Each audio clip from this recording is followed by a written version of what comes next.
எல்லாருக்கும் வணக்கம். இது நம்ம காக்கை கூட்டம். இன்னைக்கு வந்து காலையிலே காட்டுக்கு வந்தாச்சுங்க. இன்னைக்கு காலையில் வந்து தண்ணி கட்ட ஆரம்பிச்சாச்சு காட்டில், மஞ்சள் காட்டுக்கு. ஏன்னா எல்லா களையெல்லாம் பிடுங்கிட்டாங்க. இதுக்கப்புறம் வந்து நம்ம ஒரு ட்ரிப் மறுபடியும் தண்ணி கட்டணும். தண்ணி கட்டினதுக்கப்புறம் மறுபடியும் களையெல்லாம் முளைச்சி வரும். அந்த டைமில் தான் நம்ம வந்து கொத்தி விட்டு மண் கட்டுவாங்க. இதுதான் அடுத்த ப்ராசஸ்ஸு. ப்ராசஸ்ஸு முடிஞ்சிருச்சு. இனி அடுத்த ப்ராசஸ் செய்யணும். அதுக்கு இன்றைக்கி தண்ணி கட்டிகிட்டு இருக்கோம். வாங்க என்னென்ன வேலையெல்லாம் பண்ணிகிட்டு இருக்காங்கன்னு சொல்லி நம்ம பார்த்துடலாம். காலையிலே நேரமாக அண்ணன் வந்துட்டார். ஏன்னா வந்து தண்ணி கட்டும் போது வெயிலில் கட்டினா கொஞ்சம் ரொம்ப கஷ்டமாக இருக்கும் அப்படிங்கிறதுக்காக கொஞ்சம் நேரமாக வந்து கட்ட ஆரம்பிச்சிட்டோமாக்கா வெயில் கலப்பே தெரியாது அப்படிங்கிறதுக்காக வேண்டி தான் நேரமாக வந்துட்டார். அந்த ஃபுல்லாக ஃபுல்லாக கட்டியாச்சு. வயல் ஃபுல்லாக, ரெண்டாவது இதுவும் கட்டியாச்சு. இப்போ மூணாவதுக்கு தண்ணி பாஞ்சிட்ருக்கு. நம்மளது மீன் தண்ணி தானுங்களா, மீன் தொட்டியில் இருக்கிற தண்ணி எடுத்து வரதுனால அதுவே நல்லா ஊட்டச்சத்தாக இருக்கும். ஏன்னா எப்பவுமே மீன் கழிவு தண்ணிங்களை வந்து செடிங்களுக்கு விடும்போது அது பயங்கரமான ஊட்டச்சத்து. அதுக்காக தான் மீன் வளர்க்குறதே. நாங்கள் அந்த மீன் தொட்டியில் இருக்கிற தண்ணியை வந்து எல்லா செடிங்களுக்கும் பாய்ச்சலாம். நம்ம எரு கொடுக்கறது இல்லாமல் எக்ஸ்ட்ரா ஊட்டச்சத்து அதுதான் அது. எல்லாருமே சொன்னீங்க ஆடி மாதத்தை பற்றி நீங்கள் சொன்னது ரொம்ப நல்லா இருந்துச்சுக்கா, ரொம்ப சிறப்பாக இருந்துச்சு அப்படின்னு சொல்லி சொன்னீங்க. ஏன் வேப்பிலை வந்து ஆடி மாதம் சிறப்பு அப்படின்னு சொல்லி கேட்டிருந்தீங்க. வேப்பிலை வந்து எதுக்காக சிறப்பு அப்படின்னாக்கா, ஆடி மாதத்தில் அப்படியே ஆளை தூக்குற அளவுக்கு காற்றடிக்குங்க. பயங்கரமான காற்று வீசும். அந்த டைமில் வந்து நோயெல்லாம் வந்து பரவுது இல்லைங்களா. அந்த நோய் பரவுதல் வந்து காற்று மூலியமாக தான் நோய் பரவும். அப்படி நோய் பரவாமல் இருக்குங்க. நோய் பரவுறதுனால இந்த வேப்பிலையை நம்ம பயன்படுத்துறதுனால நமக்கு வந்து நோய் வராது அப்படிம்பாங்க. அதனால தான் மாரியம்மன் பண்டிகை அப்போ எல்லார் வீட்டு வாசல்லையும் வேப்பிலையை வந்து சொருகி வைக்கிறது. வேறு ஒன்றும் இல்லை. அந்த வேப்பிலையோட கலந்த காற்று நம்ம மேலே படும்போது நமக்கு நோயெல்லாம் எதுவும் வராது அப்படின்னு சொல்லி சொல்லுவாங்க. சரிங்களா, இப்போ நம்ம அடுத்த வேலையை பார்க்கலாம்.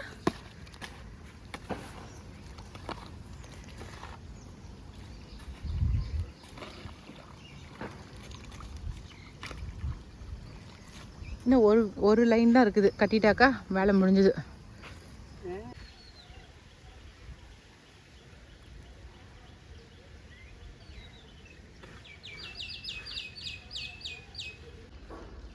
எப்போனாச்சி என்ன காயம் பண்ணிருந்துக்கிற காதுகிட்டிய?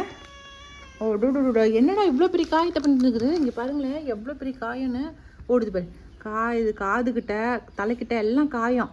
அதான் இன்னைக்கு ஊர் சுத்த போகாமல் இருக்கிறியா? அப்பா எவ்வளோ பெருசு காயம் பாரு. நல்லாவே பெருசாக காயம் பண்ணி வச்சிருக்குது. ஏய், எங்கே போய் சண்டை பண்ணிட்டு இப்படி காயம் பண்ணி வச்சிருக்கிற? இங்கே வா, கொஞ்சம் மஞ்சள் வச்சு விட்றேன் வா.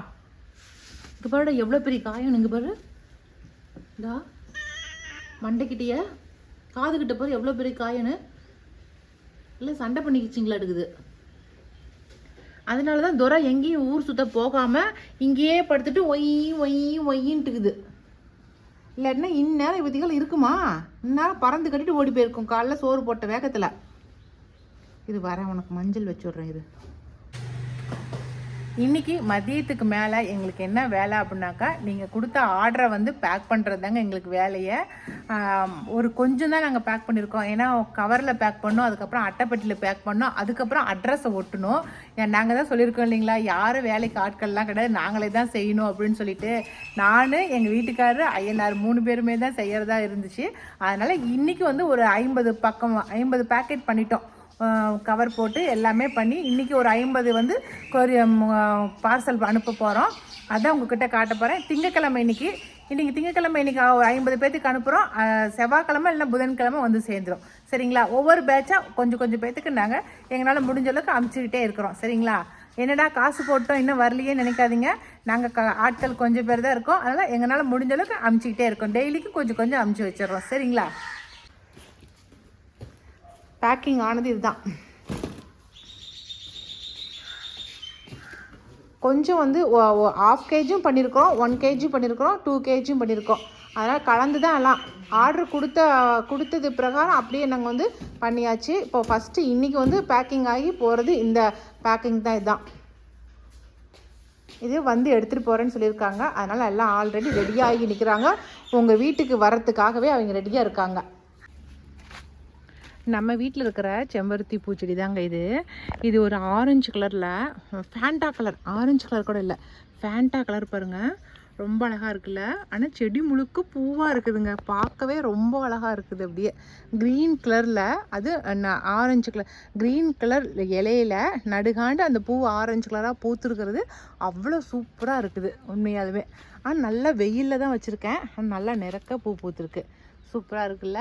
நீங்களுமே இந்த கலர் கிடச்சிச்சின்னா கட்டாயமாக வாங்கி வைங்க. நான் கொஞ்சம் பதியம் போடலாம் அப்படின்ட்டு தான் இருக்கேன்.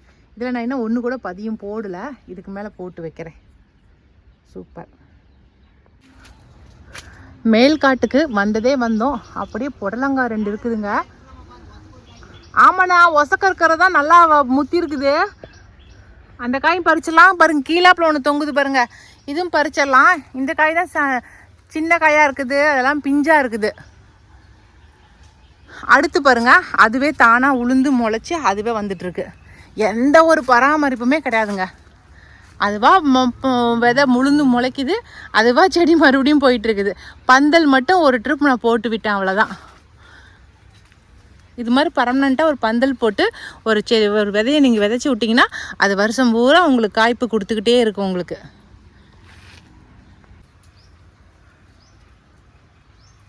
சல்ல வச்சிருக்கிறாரு பார்த்துங்கண்ணா.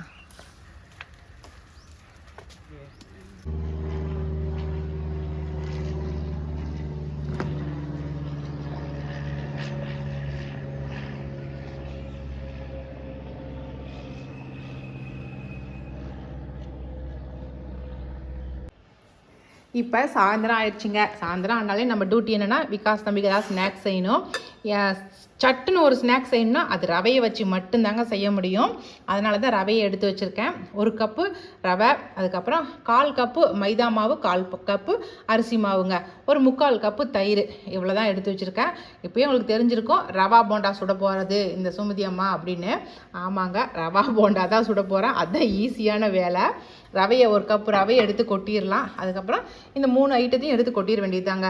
1/4 கப் மைதா மாவு, ஏதாவது 1 கப்பு எடுத்துக்கிட்டிங்கன்னா அந்த 1 கப்புலேயே அளவெல்லாம் எடுத்துக்கங்க. 1/4 கப்பு அரிசி மாவுங்க, அதுக்கப்புறம் தயிர். இதெல்லாம் கலக்கி கொடுத்துக்கலாம். ரவையை நல்லா தயிரில் கொஞ்சம் நேரம் ஊற விட்டுட்டு அதுக்கப்புறம் தயிர் போட்டு நல்லா பிணைஞ்சி தண்ணி ஊற்றி பிணைஞ்சி சுத்தமாக ஈஸியாக ஒரு போண்டா வந்துடுங்க. இது வந்து எங்கள் வீட்டில் அடிக்கடி இந்த போண்டாவை சுடுவாங்க. சட்டுன்னு வேலை ஆயிரும். நல்லா மொறுன்னு இருக்கும். அதுக்கப்புறம் கொஞ்சமாக உப்பு போட்டுக்கலாம். இதுக்கு தேவையான அளவு உப்பு சேர்த்தியாச்சு. அதுக்கப்புறம் தயிர். இது கூட கொஞ்சமாக சட்னி அரைச்சிக்கிட்டோமா சூப்பராக இருக்குங்க தொட்டு சாப்பிட்றதுக்கு. டீ காஃபி டைமில் நீங்கள் எவ்வளோ தண்ணி ஊற்றி கலந்து வச்சிங்கனாலும் அப்படியே ரவை எல்லாத்தையும் இழுத்துரும். அது ஒன்றும் பிரச்சனையே இல்லை. நல்லா ரவை உப்பி வரும் இல்லைங்களா. நல்லா நான் தண்ணி ஊற்றி பிணைஞ்சிட்டு கொஞ்சம் நேரம் ஊற வச்சிடலாம். ஊற வச்சுட்டு அப்புறம் காட்டுறேன் நான். அவ்வளோதாங்க, கொஞ்சம் நேரம் ஊற வச்சுருக்கிறேன். பாருங்கள், நல்லா கெட்டியாக ஊறிடுச்சு நல்லா. இதில் வந்து பெரிய வெங்காயம், அதுக்கப்புறம் பச்சை மிளகா, இஞ்சி, கொஞ்சம் கொத்தமல்லி தழை, இது எல்லாமே வந்து கட் பண்ணிட்டேன். இதெல்லாமே இதில் கூட சேர்த்திக்கலாம். இன்னும் விகாஸ் தம்பி வரலை. வந்ததுக்கப்புறம் நம்ம சுட்டுக்கலாம். இதெல்லாம் போட்டு மட்டும் எடுத்து ரெடியாக வச்சிட்றேன். ரெடியாக வச்சுட்டு தம்பி வந்ததுக்கப்புறம் சுட்டு கொடுத்துக்கலாம். சரிங்களா. இன்னும் கொஞ்சம் தண்ணி விட்டு நல்லா பிணைஞ்சி எடுத்து மட்டும் வச்சுக்கலாம். நல்லா போண்டா போடுற பதத்துக்கு இருந்தால் போதும். இப்போ முன்னே நான் கலக்கும் போது ரவையோட இது தெரிஞ்சிச்சு எனக்கு. இப்போ வந்து ரவையோட இது தெரியவே இல்லை. அந்த பருவருன்னு இருக்கிறதெல்லாம் தெரியல. மாவாக ஆயிடுச்சு ரவை எல்லாமே. அவ்வளோதாங்க. இப்போ வந்து போண்டா போடுற பதத்துக்கு வந்துருச்சு. இன்னுமே கொஞ்சம் நேரம் கழித்து நம்ம போட்டோமா கெட்டி ஆயிரும். போண்டா மாவு இந்த பதத்தில் இருக்கணுங்க. கொஞ்சம் கெட்டியாக இருந்தால் தான் உங்களுக்கு மாவு உருண்டையாக போடுறதுக்கு கரெக்டாக இருக்கும். தயிர் வந்து புளிக்காத தயிராக போட்டுங்க. கொஞ்சம் புளிச்ச தயிராக இருந்துச்சுன்னா கூட அந்த போண்டா வந்து புளிப்பு வாசடிக்கும். சரிங்களா. ஏன் சொல்கிறேன் சொல்லு பார்க்கலாம். ஸ்மெல் வரும். இல்லை, டேஸ்ட் கசக்கும். நான் கொஞ்சம் புளிச்ச தயிராக போட்டேன். அதனால என் போண்டா கொஞ்சம் புளிக்குது. அதனால நீங்கள் தப்பை பண்ணிடாதீங்க. அதுக்கு சொல்கிறேன். உப்பு போட்டதான் நீங்கள் உப்புலாம் போட்டுட்டுண்டாடே. புளிச்ச உப்பு போட்டதில்ல. கொஞ்சம் லைட்டாக புளிப்பாக இருக்குது. என்னமோ தெரியல, இந்த ட்ரிப் வந்து கொஞ்சம் புளிச்ச தயிராக போயிடுச்சு. அதனால தான். ஆனால் நீங்கள் நல்ல தயிராக போட்டுக்கங்க. ஆனால் போண்டா சூப்பர் டேஸ்ட்டில் இருக்குது. சூப்பராக இருக்குது. தம்பி வந்து சாப்பிட்டு பாருங்க. நான் ஏற்கனவே சாப்பிட்டு தான் இருக்கேன். கேமரா பண்ணிட்டு நல்லா தான் இருக்குது. இது தயிர் போண்டானே தெரில. ரவா போண்டடா உடனே தயிர் போடான்ட்டான் உடனே ரவா போண்டா தயிர் போட்டதுனால தயிர் போண்டாமா. அப்போ ரவா போண்டானே தெரில. நல்ல வெள்ளையாக இருக்குது பாரு. போண்டாலாம் சூப்பராக இருக்குது. நல்லா மொறு மொறுன்னு போண்டு நல்லா வெள்ளையாக வருது பாருங்க. சூப்பர். அவ்வளோதான். இன்னும் இருக்கிற போண்டா எல்லாத்தையும் போட்டு சுட்டு எடுத்துட்றேன். இன்றைக்கி காலையில் விகாஸ் தம்பிக்கு பருப்பு சாம்பார் தாங்க வைக்க போகிறேன். அது ரொம்ப ரொம்ப ஈஸியான ஒரு பருப்பு சாம்பார். டக்குன்னு வச்சிடலாம். இதுக்கு வந்து கொஞ்சமாக பச்சை மிளகா, இதில் துவரம் பருப்பும் பாசி பருப்பும் போட்டிருக்கேன். ஒட்டுக்காவே எல்லாம் போட்டு ஒரே குக்கரில் வச்சு விட்டுலாங்க. துவரம் பருப்பும் பாசி பருப்பும் சம அளவு எடுத்திருக்கேன். ஒரு 2 பச்சை மிளகா போட்டுக்கலாம். கூட வெங்காயம் போட்டுக்கலாம். வெங்காயம் இருந்தால் போட்டுக்கலாம், இல்லாட்டினா வெங்காயம் தக்காளி தேவையே இல்லை. வெங்காயமும் தக்காளியும் போட்டுக்கலாம். அதுக்கப்புறம் பாருங்க, பீட்ரூட்டும் சுரக்காயும் கட் பண்ணி வச்சுருக்கேன். இது மாதிரி வித்தியாசமாக நம்ம காய்களை போட்டே செஞ்சு கொடுக்கலாம். ஒன்றும் தப்பே இல்லை, ரொம்ப நல்லாவே இருக்கும். சரிங்களா? பீட்ரூட்டை போட்டுட்டேன். குழம்பு நல்லா கலர்ஃபுல்லாக இருக்க போகுது பாருங்கள். பீட்ரூட்டு, அதுக்கப்புறம் சுரக்காய், இது போட்டாச்சு. அதுக்கப்புறம் கொஞ்சமாக புளித்தண்ணி, இந்த குழம்புக்கு தேவையான அளவு கொஞ்சமாக புளித்தண்ணி ஊற்றிக்கலாம். அதுக்கப்புறம் இந்த குழம்புக்கு தேவையான அளவு நம்ம நார்மல் தண்ணியை ஊற்றிக்கலாம். சாம்பாருக்கு தேவையான அளவு ஊற்றிக்கலாம். அதுக்கப்புறமேட்டு கூடவே மஞ்சத்தூள், அதுக்கப்புறம் சாம்பார் மிளகாய் தூள் போட்டுக்க, கொஞ்சமாக பெருங்காயத்தூள் போட்டுங்க. அவ்வளோதாங்க. இப்போ உப்பு போடணும், மறந்துட்டேன். ஒரு பக்கம் சாதம் வெந்துகிட்டே இருக்குது. உப்பு அவ்வளோதாங்க. போட வேண்டியது எல்லாத்தையும் போட்டாச்சு.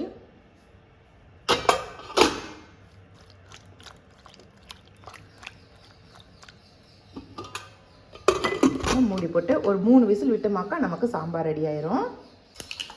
குழம்பு நமக்கு சூப்பராக ரெடி ஆயிடுச்சுங்க. அவ்வளோதான். இப்போ நம்ம ஒரு தாளிப்புண்ணு கொடுத்துடலாம்.